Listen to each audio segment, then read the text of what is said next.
Saudara, 10 orang meninggal dunia dalam rangkaian demonstrasi akhir Agustus lalu. Harga yang terlalu mahal untuk sebuah perjuangan keadilan, hak dasar masyarakat, dan perbaikan lembaga negara. Inilah catatan Kompas TV. Usut tuntas penyebab kematian 10 orang dalam aksi unjuk rasa.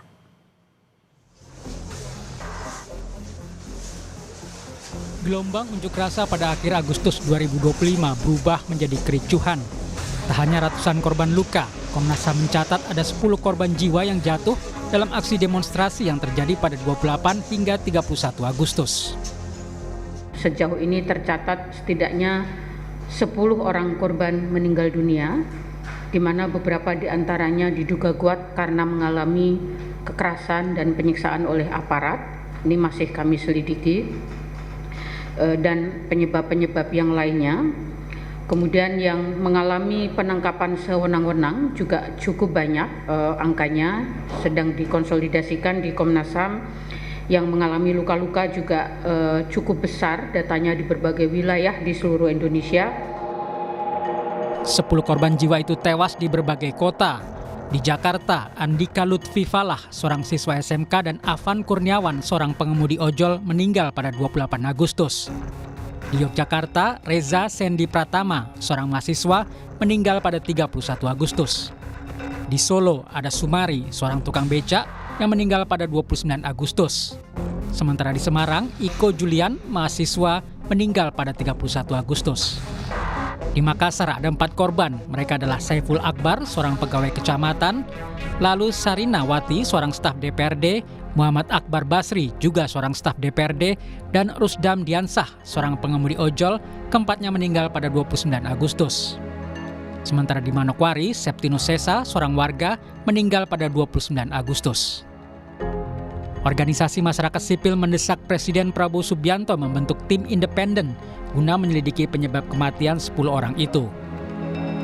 Presiden perlu membentuk tim independen untuk melakukan penyelidikan dan penyidikan terhadap semua pelaku kekerasan terhadap masa aksi 28 Agustus 2025. PBB juga ikut mendesak Indonesia melakukan investigasi menyeluruh terkait dugaan kekerasan berlebihan oleh aparat keamanan saat gelombang protes melanda pada Agustus 2025. PBB menegaskan pihak berwenang harus menjunjung tinggi hak untuk berkumpul secara damai serta kebebasan berekspresi, sembari tetap menjaga ketertiban sesuai norma internasional. All security forces, including the military when deployed in a law enforcement capacity, must comply with the basic principles on the use of force and firearms. We call for prompt, thorough, and transparent investigations into all alleged violations of international human rights law. Kapolri Jenderal Listio Sigit Prabowo berjanji akan mengevaluasi penanganan unjuk rasa. Ia juga memastikan proses hukum bakal dilakukan transparan. Ya, saya kira karena pasti selalu terjadi itu, Pak. Proses akan selalu ada. Yang jelas evaluasi terus akan kita lakukan. Evaluasi apa, Pak? Publik menanti penindakan dan penegakan hukum secara transparan, dan hasilnya menjadi perbaikan dan pelajaran bagi seluruh anak bangsa. Tim Liputan Kompas TV.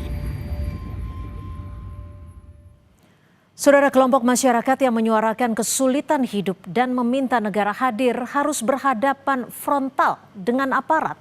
Yayasan Lembaga Bantuan Hukum Indonesia YLBHI mencatat 1.040 orang lebih harus dirawat di rumah sakit akibat kekerasan fisik dan gas air mata.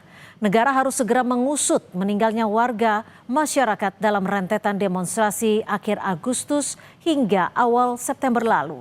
Membentuk tim gabungan pencari fakta melibatkan Komnas HAM, organisasi pegiat HAM, dan perguruan tinggi adalah sinyal adanya itikat baik pemerintah. Kepolisian harus membantu dan bekerja sama dengan tim gabungan pencari fakta. Transparansi dan keadilan bagi keluarga korban harus terpenuhi untuk menjaga kepercayaan masyarakat kepada negara. Tidak kalah penting, pemerintah harus segera menjawab tuntutan masyarakat. Pemerintah harus membuka ruang-ruang dialog dengan beragam kelompok masyarakat dalam setiap proses kebijakan. Sensitivitas pemerintah dan DPR atas kesulitan yang dihadapi masyarakat harus diperbaiki. Kesenjangan sosial dan ketimpangan ekonomi harus secara drastis diatasi melalui kebijakan pro-publik. Masyarakat juga harus berkomitmen menjaga keamanan dan ketertiban agar fasilitas umum tetap bisa dinikmati bersama.